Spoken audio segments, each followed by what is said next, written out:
Третий день канашцы без воды. Запланировано отключение воды на 6-7 часов, затянулось на 3 суток. В чем причина и когда из крана потечет долгожданная вода, узнавала и наша съемочная группа. Сегодня 29 июня, время 8 утра. Все специализированные службы стянуты на участок трубопровода, где и случилось непредвиденное. Канашцы, конечно же, помнят, что данную магистраль обновляли в прошлом году. И как рассказывают специалисты, сейчас, когда планировали подсоединение старого и нового участков трубопровода, произошла авария, что привело к дополнительной замене более 800 метров труб. Как обещает руководство города, подача воды возобновится уже сегодня. В течение 2-3 часов магистраль наполнят водой и ее подадут в дома. В первую очередь я хотел попросить горожан немножко еще потерпеть, 1-2 часа. В принципе, работа уже подходит к концу.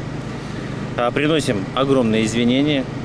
Но ситуация произошла с тем, что мы порядка 800 метров водопроводной трубы диаметром 400, новый, переносим в связи со строительством дороги Онеж.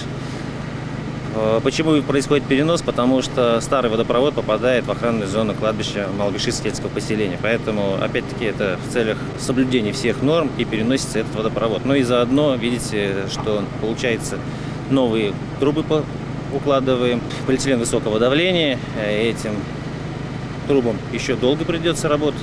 Более 50 лет точно они еще прослужат, поэтому мы как раз и забудем обо всех авариях на одном отдельно взятом участке.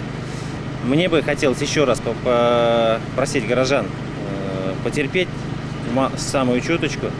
Все, ситуация под контролем. Огромное спасибо тоже нашим муниципальным предприятиям, канал-сеть «Водоканал». Я вместе с ними уже 2 сутки не сплю, потому что коллектив работает в круглосуточном режиме. 2 бригады, сменяя друг друга, не уходят с этого места. Поэтому и потерпите еще 1-2 часа, и вода будет в ваших квартирах. Ирина Константинова, Марина Баринова, Елена Блацева, Павел Павлов. Открытая студия.